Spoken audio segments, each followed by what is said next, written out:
on the right side, Helwood on the left, and we'll have you commentary us as a guest commentary for a few minutes. Sounds good. So SPL, and this is to decide 3rd or 4th place. And Tigers breaking out pretty conservatively. Yeah, and Helwood took a lot of ground. They went to the D2. Yeah, took D2 on the break. 5 on 5. This is really the important part of the game. You see, but losing one, yeah, Helwood's losing one, losing the Tolkien. When both teams make it in 5 on 5, it's that next body that goes who usually determines the outcome of the game. And Tigers not going to the snake, going to the temple in front of the snake. And he'll be looking for a small bump. And right now he's got 2 guys holding on him though, so it'll take a little bit of time for him to be able to work in there. And and he got shot by trying to go in there, as you said. Pushed his luck a little too hard. Yep. I think it's the guy in the orange that shot him. Yeah, I believe it was the can. Apple orange, right? We call them also apple orange? We call it the 2, but... Okay, the 2. Well, anyways, everybody the apple, has their own orange, it's whatever. Well, there was a stand-up can, though, on the back center bunker, basically. True. So, and... yeah, Tigers are on 4 on Tigers, but they are doubled up on the 2, as you would say. Yes. So that is always a problem when you're stuck in the middle of a game. And of course, there Helwood goes to the snake. He might have got shot there. Did he make it to snake 1 or not? That's the question. Crawling around the snake 2, 2. It looks like he made it. Snake 2 and snake 3. But it looked as they got him. But so Helwood's really been the aggressor this whole game. Taking the Doritos first, taking the snake first. So now this guy's going to be into trouble. Because if he pushes it a little bit... He is, but he could live there as well. Like, as long as... Oh, no, he can't anymore. He got shot. Not anymore. But if you know the guy's there, you can live there. So. No, true. And I think this guy doesn't know he's there either. So if he doesn't watch out, he's going to get another one. Yeah. Oh, no, he does now. But a lot of people play like that. Oh, looks like Tigers are matching him in the snake. Yeah. Tiger lose one of the back players. And Helwood lost the player. And Helwood lost the player. So now like Tigers are into snake, but the snake player got hit. 3 on 2 in Helwood's favor right now, and they have the positioning. They do, and they got the snake player still. And if the snake player can go to snake 4 or 5. He can crawl the whole way down right now and really put pressure on him. Allow this Dorito guy to get to work. Yeah, because he's trying to contain these 2 people. He's shooting across, as we always, and there goes the last. So, 1 player left on the Tigers on the right side against 3 Helwood players. Looks like that should. And still, there it is. There it is. Here it is. So Helwood running down, scoring the first point. But that was a long point, so I think it'll be interesting to see how they break out for the next one. Point taken. So, how have you felt about your tournament up to now? You've won all your games. Again, the last game was close, but we saw Archaeos almost losing out to Polar Bears too. Yeah. I mean, they went to 4-4-2. So now we do remember a few years back saying Archaeos was the dominant force here. Nobody could reach them unless you call Dynasty, which was here, of course, last year. But we've seen you guys come back and beat them. Yeah. How does that mentally feel? I mean, there are good guys on the other side, and these were PSP Series champions. Oh, definitely. They're very good guys. I mean, they're one of the best teams out there. I mean, like you said, a lot of their guys play on Heat, and they won the PSP Series. But we have a lot of experience against them, and 4 of our guys played. Great pickup this year. J-Rap's doing the work for you. I think he's really doing well. I've seen him play. He picked up his game when he came back. And honestly, I think he's playing much better this year as opposed to last year when he played for Damage. Then who else? I think you got a Houston. No, we got Greg Sewers from Infamous. Yeah, Greg Sewers. And that Infamous. From Infamous, of course. And that was probably their best player last year, so it really allows us to have that 1-2 punch. I've seen him rock here on the Doritos side. Oh, yeah. Greg making at least 1 or 2 power plays, shooting a lot of people. Yeah, there's not too often I'm going to play behind someone, but I'm okay with playing behind Greg. So. Okay, that's so good to know that. And I think the 3rd pickup was... Dave Baines, but he's not here. Dave, yeah, that's what I said. I was sure it was Dave that came over to you guys, but I wasn't sure if he was here. And he played with us before in 2010, so he'd fit in really easily. Yeah. Oh, well, but yeah, with Archaeos, 4 of our guys played with Dynasty last year, and we actually, in Germany, the event we won, we came back from 4-0 against them, so that gave us confidence too. So just the experience of playing against them and knowing that you're never out of a game when it's first to 5. I know. Because they have some dangerous players up there.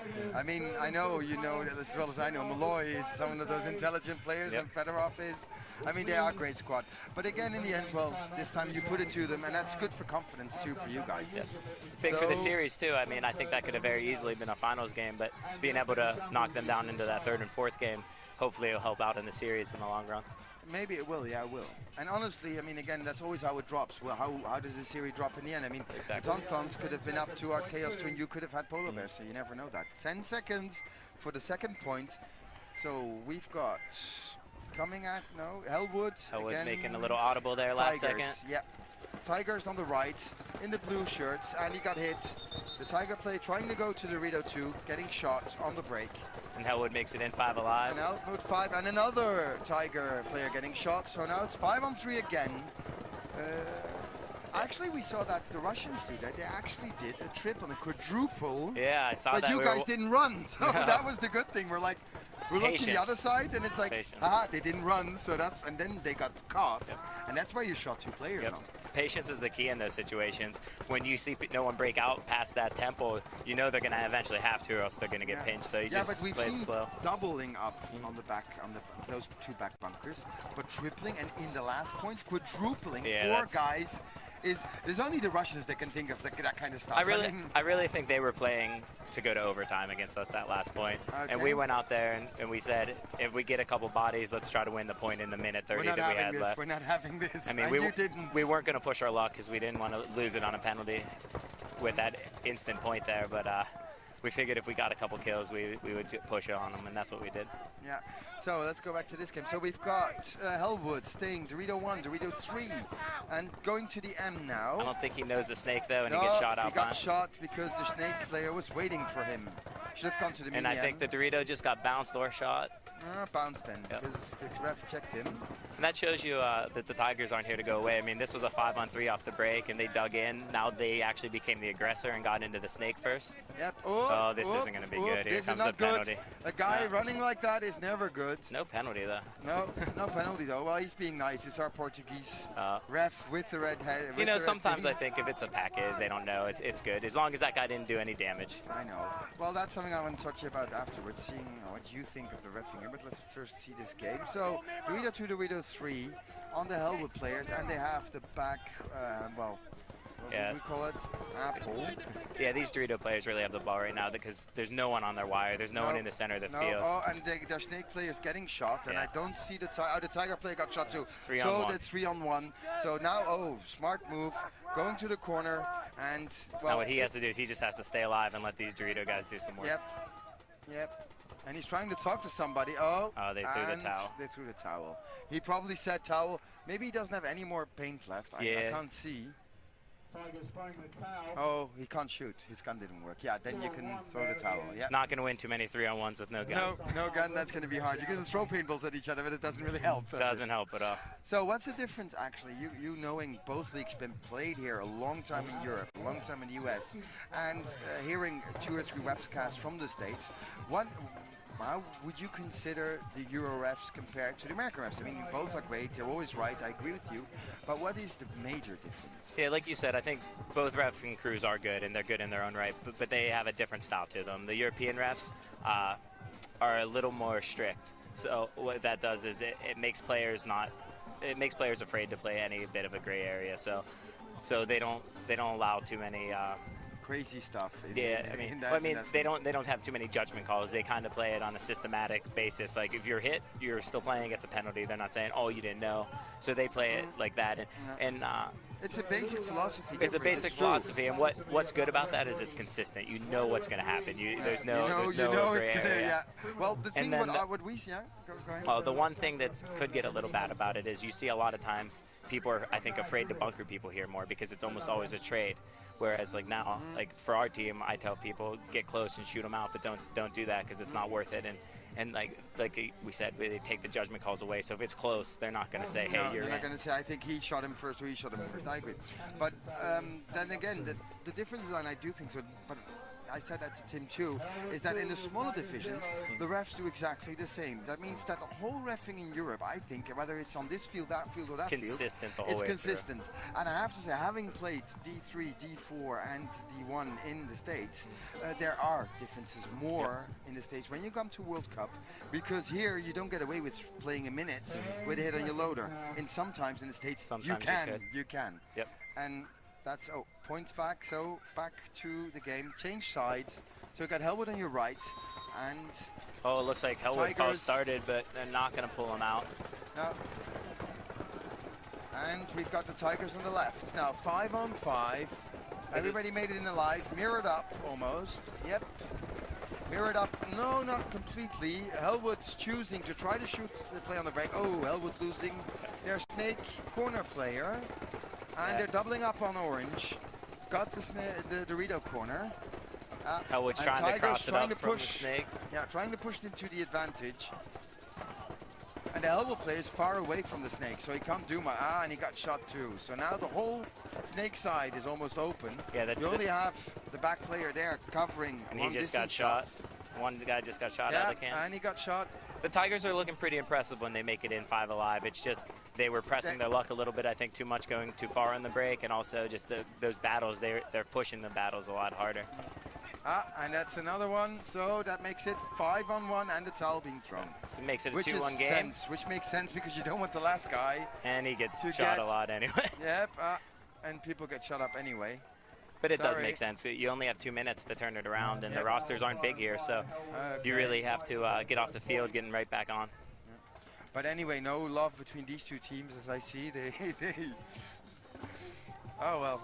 You always have teams you hate. As I said before, when we had Savannah up here, I always said, one way we love Joy, but when we play against you, we hate your guts. That's how it is. I mean, we go all around the world and we see the same people. Yeah. So I think it's real easy to get along with these people off the field, but no matter who you're playing against on the field, you hate them. Yeah, so. You hate on the field, you have to hate them, because if not, there wouldn't be sports anymore. Yeah. But again, as I said with Savannah, the nice thing is, when everything's finished, we'll all go down to the bar, have a beer, and we laugh and we talk. And there's not a lot of sports where you see that. And of course, there is another major difference between the States and here. Here, even pro teams are not really pro. I mean, you know some of the guys like Christopher Colombo, Tavares, he has a day job. So, I mean, and now, of course, everybody thinks that in the USA, all the pro players don't work and they only practice and play. So let's talk about that myth. Tell me, Ryan, tell us. That would be ideal, but more often than not, that's not the case. You have your players here or there, and then you have your teams with bigger budgets that can afford to pay their players. But even then, it's not the kind of money that you're going to want to raise a family on, live off of. So, I mean, in the States, a lot of teams and players will make more money, but it's not career money. So it's not career money. You're still doing it because you love it. So the paintball legend except of course our big friend Oliver, which we say hi because he's in MPPL. But even Oliver, I mean, he used his money, invested, he opened sandwich shops, and he makes the majority of his money that way now. I know, but that's a smart thing to do, investing your money and not putting it on the banks, especially with the banks nowadays. Or the bars. Yep. But I mean, with the crisis and everything, that isn't a good thing. But it's true that that's a big legend, and it's a good way to know for a lot of people to know. 5 seconds. Hellwood on your right. Tigers on left. 2-1 for Hellwood. And Tigers lost the snake corner. Yep, lost the snake corner. So now we have the same situation. Wait, one, they're mirrored up, but Hellwood has 2 players in the snake side temple, and Tigers have 2 players in the snake side can, but they're in the same bunkers right now. So. Yeah, they're almost mirrored up. So let's see if they can shoot them out of the bunkers.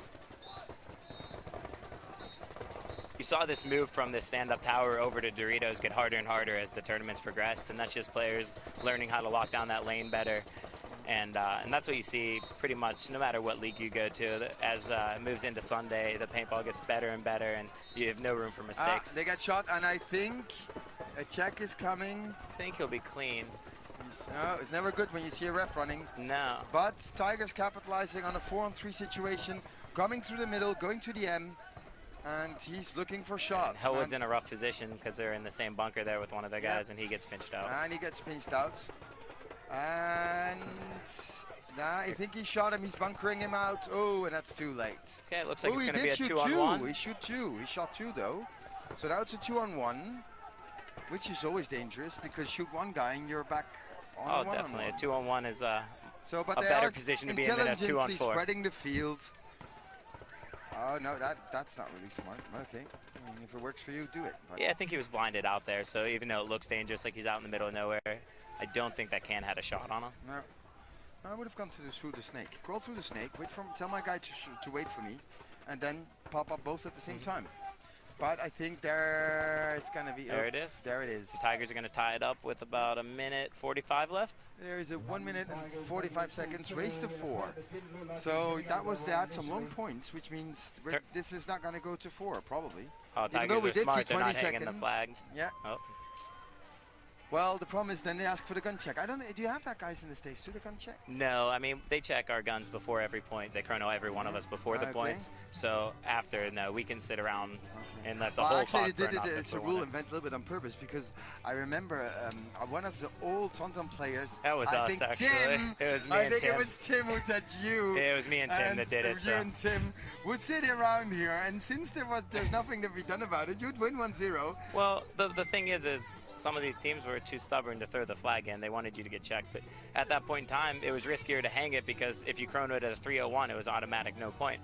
So we'd sit there. If we got up 1-0, sit there and let the whole time run out until the other team threw the flag. And it's kind of lame. It's not very fun to watch, but winning's winning, right? That was a legend. I remember I was thinking, who told me that? But it was Tim who told me that. So it was you and Tim. Yeah. But again, I mean, I would have thought it would have been Frank that would have invented that stuff. But I mean, Frank Moran would have been good at that too. I mean, Frank wasn't too disappointed with us doing it. That's what I sure. thought. That's what I thought. I mean, I would see him thinking of that kind of things. I mean, the old fox, as we call him. Oh, yeah. We miss him in paintball too. Would love him. Yeah, it was great to see him. He came to this event, so it was good to see him even around. He's around. I think he's gonna be, of course, in the Tonton's corner since it's still his hard team. But I mean, great guy for paintball. He's been all over the world. They know him in the States. They know him in Sweden. They know him everywhere. And he was a good player. I mean, even when he quit, he was still one of Tonton's better players, I thought. So. Yeah.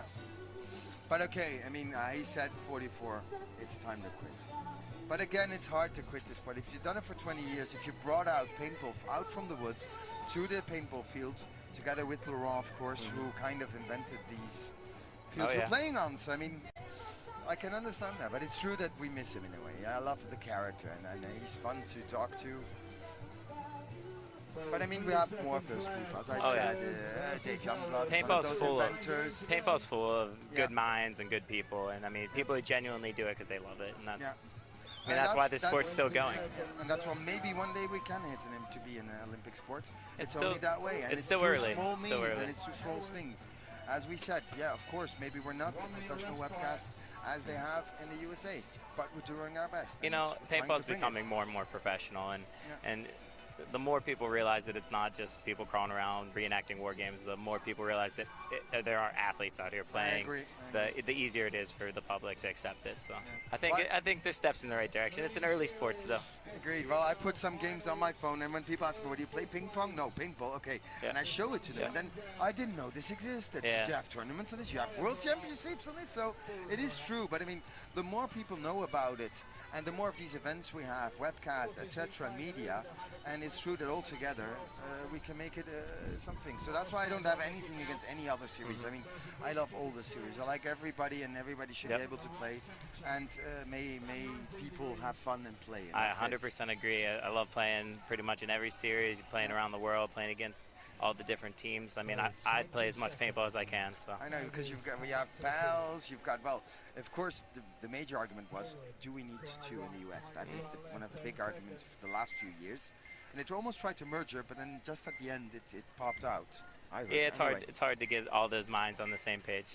True. So 2-on-2, leveling it out. Oh, and the Hellwood player, almost oversliding, but he made it in alive. Dorito 2, and I think he got him. I think he's trying to shoot, blind shoot. Lost one Hellwood player, so. Yeah, lost one Hellwood player. Now, what is he shooting? Is he trying to blind shoot the corner again? Or what is he? No, he has to wrap around. I think he's wrapping around and shooting at that can, actually. Yeah. But the can, he didn't hit him, so. But it allowed him to make the move over to the Doritos. Oh, and he got shot. We have a minute left in this game. 1 minute left. So now they have to sit down. 5-on-3.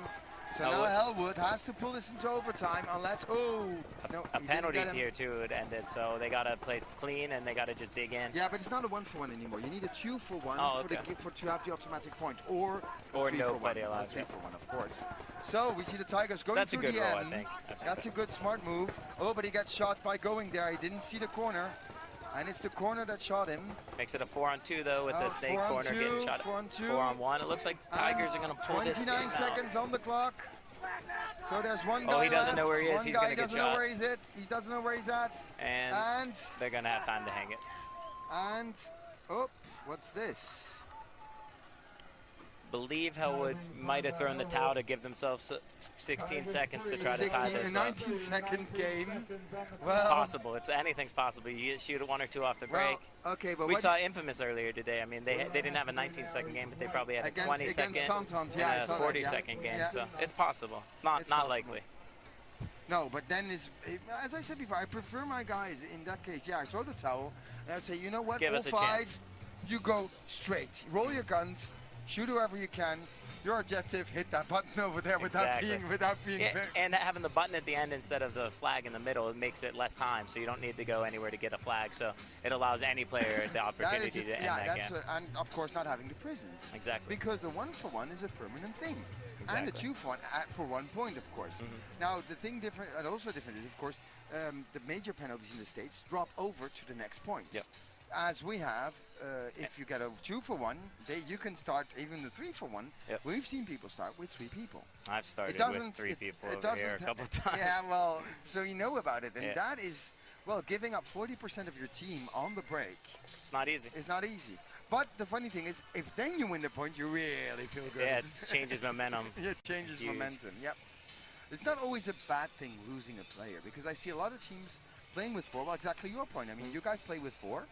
And you scored that point. We would have preferred to have 5, though. But yes, you can't score it. Well, the thing is, you're more cautious and you're more concentrated when you're like, I can't screw this up. Yep.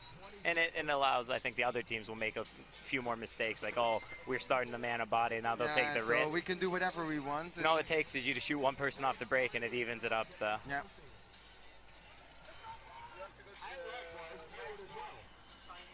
Okay, so we're just hearing that our friend from Edmonton Impact, our great friend from everyone, thanks a lot for being up here, commentating a few points with us. So, and they asked you to go back. Yep, so I'll be here for the rest of the year, so okay, anytime great. you need I me. hope you come, but we see each other in Bitburg, and I hope you come up, see us hi. Definitely. Say hi to guys. Thanks again. Thanks a lot. Thank you very much. So, back to the game. 5, and they go straight up, and straight up, and oh, that's 2 people being shot. And no, he didn't make that. He didn't make that. So, and I think 2-1, and it's game over. Game over. Tigers win this 3-2. But Hellwood tried. Courageously, they tried. They're full of paint. They tried to run through the middle, and of course, London Tigers were just waiting for them to get shot at. So, we can go out now for a little commercial, waiting for the final of the SPL to start. We'll be right back.